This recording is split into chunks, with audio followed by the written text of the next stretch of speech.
Well, as you were talking, I was thinking, it seems like these Texas public schools are as dodgy as the Strait of Hormuz. You can't go anywhere without running into the halal food, which you triggered me with that one. We're going to get into how the USDA is subsidizing a new pipeline up in Maine for millions of dollars. There's a really good graphic I'm excited to show you and see your reaction to. But to the Sharia financing, there's so much talk about Sharia, but as always in the war room, we like to get granular, signal, not noise. And I have found the whole list is on my Substack, which the studio can scroll that, but I also have a tweet thread that's up showing just dozens. There are frankly hundreds of examples, but just of some of the most egregious examples where city, state, and local governments are not like just talking about it or, they're welcoming some Sharia compliant bank. In meeting notes from, the Economic Development Board or the actual government agencies themselves, the Minnesota Board of whatever, Department of whatever, they are actually institutionalizing Sharia compliant financing. And I want to go through some of these cities because it's not just Dearborn. Dearborn gets a lot of hate, rightfully so, but it's everywhere. In Louisville, Kentucky, and most of these are going to be just quotes from the government documents. This is not NGO stuff. This is the government itself. Louisville Metro rewrote its own small business lending program to accommodate Islamic finance, announcing that it will, quote, will now offer a Sharia compliant modification option. In Minneapolis, they now offer city-backed business financing that says it, quote, conforms with Islamic law. In Maine, official Maine legislative testimony says state law was changed so state-chartered credit unions, quote, can now offer Sharia-compliant mortgage loans. In Philadelphia, their official housing plan literally called on the city to, quote, develop a Sharia-compliant financing product. In Seattle, Washington, the mayoral housing plan created an official action item titled, quote, housing tools for Sharia-compliant lending. In Washington state, their Department of Commerce explicitly recommends developing, quote, Sharia-compliant financial products for underserved businesses. Also in Washington state, a separate commerce report to the legislature incorporates, quote, Sharia-compliant financing for capital projects. In Vermont, one of the cities in their fiscal year 2027 city work plan told their officials to, quote, encourage financial institutions to create Islamic financing vehicles. In Hamtramck, Michigan, their 2025 economic recovery plan included a section explicitly titled, quote, Sharia-compliant loan product. In Auburn, Maine, their officials consolidated a plan saying municipal officials had, quote, worked on adopting Sharia-acceptable commercial loans. In Minnesota, their Department of Revenue maintains dedicated guidance for Sharia-compliant home financing. In Washington Are you going to County, put up any their of this stuff? their government website directs residents to, quote, Islamic financing options.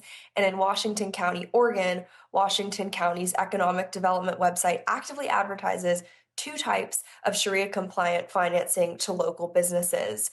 Some other examples, and like I said, these are just some of the worst hits. In Seattle, they gave $575,000 from the city, another $1 million from their congressional representative, and then Washington State kicked in another $1 million.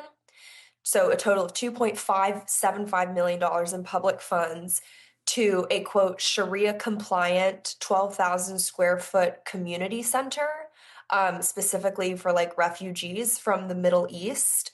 I also found that another taxpayer funded like community center, recreation center in Hilliard, Ohio, because why would there be an Islamic invasion there? But there is.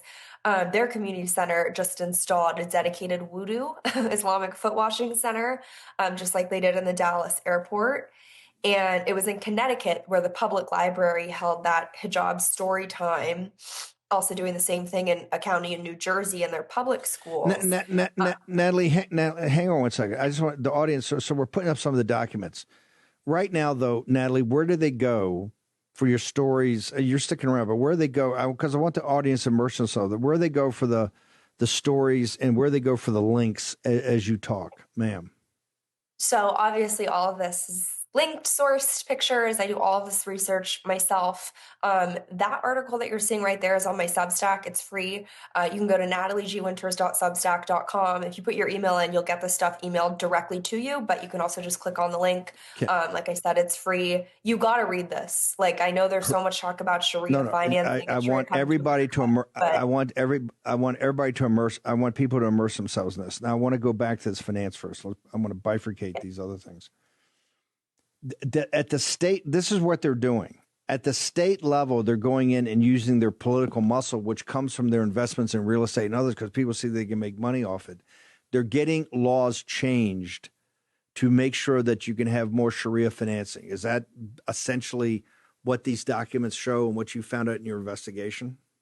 100%. So there's different kind of like pillars of this, not five, but one is making it easier to buy the homes. And I think that is such a stark juxtaposition. You have young Americans literally unable to buy homes because of this invasion. And what are state governments doing? Literally changing policy so Sharia compliant loans can make it easier for Muslims to buy up homes. Then the other stuff is the business development. So to businesses or whatever, again, this is like taxpayer grants supporting businesses. These are the state development or economic boards, that kind of stuff, making it so they can give loans, they can lend, and it's Sharia compliant. In Minnesota, I think this quote in particular is quite telling. A federal FDIC evaluation on St. Cloud was assessing the quote rapidly growing migrant population in the area. That's a euphemism if I've ever heard it. Assessing that it was predominantly Muslim, and they said that that was quote creating a need for Sharia compliant lenders. Which I mean, that right there is the signal, not the noise. And even Minnesota's retirement board is now changing it so it's Sharia compliant the way that whatever accrues or it pays out. There are more examples, even from the Fannie Mae, Freddie Mac, the like federal level, but starting at the states, you're exactly right. They're using the money to lobby for this stuff. Obviously, part of it is CARE, Council on America's Islamic Relations, but you see it with El Sayed, right? He's been involved in politics for like decades, right? This is a well-funded, well thought out pipeline. And you can like, why is Louisville, Kentucky? Why do they need Sharia compliant lending for small businesses? Like that shows you how deep it's going.